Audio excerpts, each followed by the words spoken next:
Hello दोस्तों, साहिल easy investment में आप सबका एक बार फिर से बहुत स्वागत करता हूं। दोस्तों, बात करते हैं आज के इस एनालिसिस में कल्याण ज्वेलर्स शेयर के बारे में। आज के दिन इस वीडियो में कल्याण ज्वेलर्स का एनालिसिस बहुत ज़्यादा महत्वपूर्ण हो जा रहा है। क्यों दोस्तों? क्योंकि यहाँ पर शेयर के अंदर में बड़ी गिरावट देखने को मिली है। शेयर 5% से ज़्यादा यहाँ पर गिरता हुआ दिखाई दिया है। ये तो हो गई पहला पॉइंट। लेकिन दूसरा सबसे इम्पॉर्टेंट चीज़ ये है दोस्तों, इसका Q4 का रिजल्ट्स। कंपनी इसके Q4 के नतीजों को 8 मई को यानी कि 2 दिन के बाद में घोषित करने जा रही है। और इस बीच में इससे पहले यहाँ पर इतनी बड़ी गिरावट कहीं ना कहीं निवेशकों को चिंता में डालते हुए दिखाई दे रहा है। तो यहाँ पर दोस्तों सबसे पहले हम बात करेंगे कि आखिर ये गिरावट के पीछे की वजह क्या है, ये गिरावट क्यों हुई है, what is the reason behind this downfall. And second is very important दोस्तों, यहाँ पर हम डेटा देखेंगे। इसके डेटा को समझने के बाद में हमको मालूम पड़ेगा कि इसके Q4 के नतीजे कैसे रहने वाले हैं। बहुत इंपॉर्टेंट और बहुत महत्वपूर्ण डेटा है। अगर आपके शेयर इसमें हैं या आप नए शेयर बाई करना चाहते हैं तो वीडियो आपके लिए बहुत इंपॉर्टेंट है। सो नए हो तो चैनल को सब्सक्राइब कर सकते हो। ऐसे एनालिसिस, ऐसे स्टॉक्स रिलेटेड वीडियोस डेली मिलते रहते हैं। वीडियो पसंद आए तो एक लाइक ज़रूर कर दीजिएगा। बिगिनर के लिए वीडियो लर्निंग कंटेंट होने जा रहा है। चलते हैं, स्टार्ट करते हैं, लेट्स गो दोस्तों आगे हैं कल्याण ज्वेलर्स के अंदर में। यहाँ पर इसका डेटा आपके सामने लाकर रख दिए हैं। मार्च 2022 में आप देखेंगे तो कंपनी का जो रेवेन्यू था 10,818 करोड़ था। अब मार्च 2023 में 14,071 करोड़ हो गया बढ़ करके। अब मार्च 2024 में 18,548 करोड़ हो गया। यानी कि कंटिन्यू आप देखोगे तो कंटिन्यू 3 जो है यहाँ पर फाइनेंशियल ईयर में आप देख सकते हैं लगातार बढ़ते दिखाई देगा। अगर प्रॉफिट की बात करें दोस्तों तो प्रॉफिट 224 करोड़ 2022 में था और 433 करोड़ 2023 में हो गया और 597 करोड़ 2024 में है। तो आप देखोगे प्रॉफिट भी कंटिन्यू बढ़ते दिखाई देगा। लेकिन इनका जो कर्ज है दोस्तों, डेप्ट है 3,363 करोड़ था। बहुत ज़्यादा कर्ज था 2022 में, जो कि 3,509 करोड़ हो गया बढ़ करके 2023 में, और 2024 में यह घट के 3,317 करोड़ हो गया। तो यहाँ पर देखेंगे तो 22 से 23 के कंपेयर में कर्ज बढ़े थे, लेकिन 23 से 24 के कंपेयर में आप देखोगे तो यहाँ पर 24 में कर्ज घटे थे। तो हमारे लिए ये भी एक पॉजिटिव पॉइंट है कि कर्ज इसके घटते दिखाई दिए थे। ये भी बहुत अच्छी चीज़ है।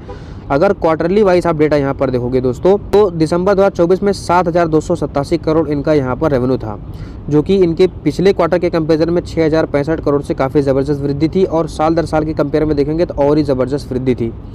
अगर सेम यहाँ पर देखेंगे आप प्रॉफिट तो 219 करोड़ था, जो कि पिछले क्वार्टर के कंपैरिजन में अच्छी बढ़त थी 131 से। और साल दर साल पर देखेंगे तो भी दोस्तों यहाँ पर बढ़त थी, लेकिन एज़ कम्पेयर टू पिछले क्वार्टर यहाँ पर जो बढ़त थी वो थोड़ी सी कम थी।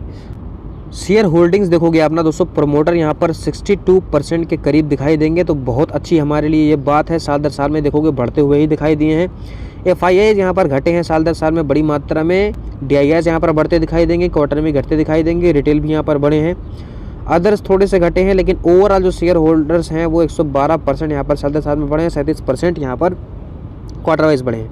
तो यहाँ पर देखो शेयर होल्डिंग्स इसकी बहुत ही ज़बरदस्त देखने को मिलेगी। यानी कि लॉन्ग टर्म के लिए अगर आप देखते हो तो भी शेयर काफ़ी स्ट्रॉन्ग कंडीशन में है। अब चलते हैं, बात करते हैं इसके अंदर में लेटेस्ट न्यूज़ की। दोस्तों अगर Q4 रिजल्ट से रिलेटेड बात करें तो company that it's Indian operation saw revenue increase about 39% annually यहाँ पर देखने को मिल रहा है। स्ट्रॉन्ग वेडिंग रिलेटेड डिमांड जो है इसकी वजह से यहाँ पर अप होते हुए दिखाई दे रहा है, क्योंकि हमारे यहाँ भारत में लगभग जो है मार्च, अप्रैल, मई इन सब में काफ़ी ज़्यादा दोस्तों यहाँ पर वेडिंग्स होते हैं। तो यहाँ पर बढ़ते हुए दिखाई दे सकता है। It also noted solid same store sales growth around 21% during the quarter. यहाँ पर सेल्स जो है ग्रोथ भी देखने को मिला है 21% के करीब। Stock down 34% year to date. However the jewellery stock has rallied 25% in 1 year.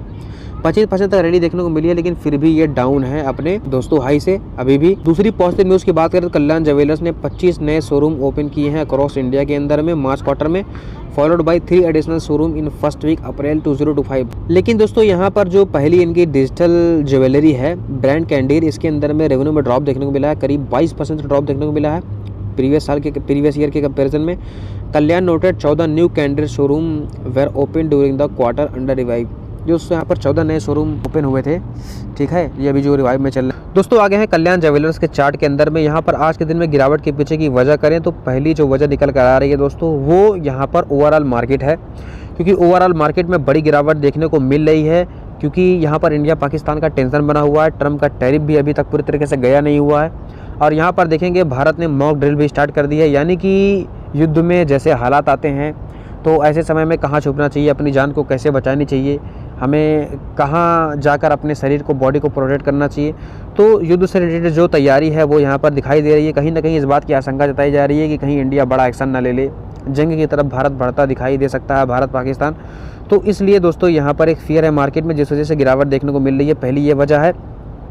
और दूसरी वजह की बात करें तो क्वार्टर 4 के जो रिजल्ट इसके आने वाले हैं अपकमिंग, तो लोगों के मन में जो फियर है, निवेशक के मन में, कि कहीं मार्केट में बड़ी गिरावट ना आ जाए और अगर क्वार्टर 4 रिजल्ट्स कहीं वीक ना आ जाए, तो ये जो अनसर्टेनिटी बनी रहती है मार्केट में, जिसकी वजह से जो प्री रिजल्ट और प्री जो सेलिंग आती है वो यहाँ पर देखने को मिल सकती है।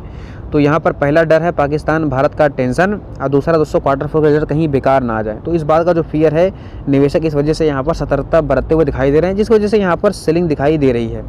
अब दोस्तों यहाँ पर बात कर लेते हैं मौजूदा लेवल्स की। तो आप देख सकते हो यहाँ पर 450 का मेन जो बेस का लेवल है, शेयर ने जहाँ से स्विंग लो बनाकर अपसाइड मूव दिया था, ये लेवल के ऊपर जो मेन लेवल आएगा वो आएगा 500 का लेवल। 500 का लेवल यहाँ पर स्ट्रॉन्ग यहाँ पर सपोर्ट रह चुका है। यहाँ पर भी शेयर ने अच्छा खासा सपोर्ट ले रहा है। इसके ऊपर 545 का रेजिस्टेंस का लेवल है और 600 का फिर इसके ऊपर का लेवल है। ये सारे लेवल्स हमने ड्रॉ कर दिए हैं। अब चलते हैं जूम करके यहाँ पर कंडीशन को देखते हैं। शेयर अभी भी 50 डे मूविंग एवरेज के ऊपर ही ट्रेड कर रहा है। येलो लाइन जो है ये 50 डे मूविंग एवरेज है और शेयर अभी एकदम मेन सपोर्ट के लेवल पे ट्रेड कर रहा है। यानी कि अगर ज़रा सा भी मार्केट में कल पॉजिटिव रहती है तो शेयर यहाँ से अच्छी रैली देगा, और अगर दोस्तों क्वार्टर 4 के रिजल्ट्स अच्छे आ गए तो ये इस लेवल को भी तोड़ करके शेयर ऊपर निकल जाएगा और 600 का टारगेट की तरफ ये हेड कर देगा। लेकिन यहाँ पर बात करें अगर मार्केट की, तो मार्केट की कंडीशन बिल्कुल भी ठीक नहीं दिखाई दे रही है। मार्केट में अनसर्टेनिटी बनी है। अगर ज़रा सा भी ये लेवल टूटता है तो शेयर आपको सीधा नीचे इसका जो लेवल है, ये यहाँ पर राउंड ऑफ वैल्यू इस लेवल तक 50 डे मूविंग एवरेज तक आते हुए देखने को मिल सकता है। और अगर सोने पे सुहागा हो गया, अगर रिजल्ट इसके नेगेटिव आ गए, तो भाई साहब ये आपको 450 के लेवल तक भी आते हुए देखने को मिल सकता है। देखिए दोस्तों, कोई बाई सेल का रिकमेंडेशन नहीं है, क्योंकि मार्केट में अनसर्टेनिटी बनी है, कुछ भी हो सकता है। तो अपने रिस्क पर ही शेयर को बाई सेल कीजिएगा। आप साइड के भी टारगेट बता दिए हैं, डाउन साइड के भी टारगेट बता दिए हैं। और यहाँ पर बात करें RSI 49 पे ट्रेड कर रहा है, तो अच्छे खासे लेवल पे ट्रेड कर रहा है। ठीक है, स्ट्रेंथ है इसके अंदर में। देखते हैं दोस्तों क्या मूवमेंट आता है। कोई बाई सेल का रिकमेंडेशन नहीं है, वीडियो सिर्फ एजुकेशन पर्पस के लिए। अपने ऑन रिस्क पर शेयर को बाई सेल कीजिएगा। वीडियो पसंद आया तो लाइक करो, चैनल पर न तो सब्सक्राइब करो। मिलते हैं नेक्स्ट में, तब तक के लिए बाय बाय दोस्तों। हंसते रहिए और मुस्कुराते रहिए।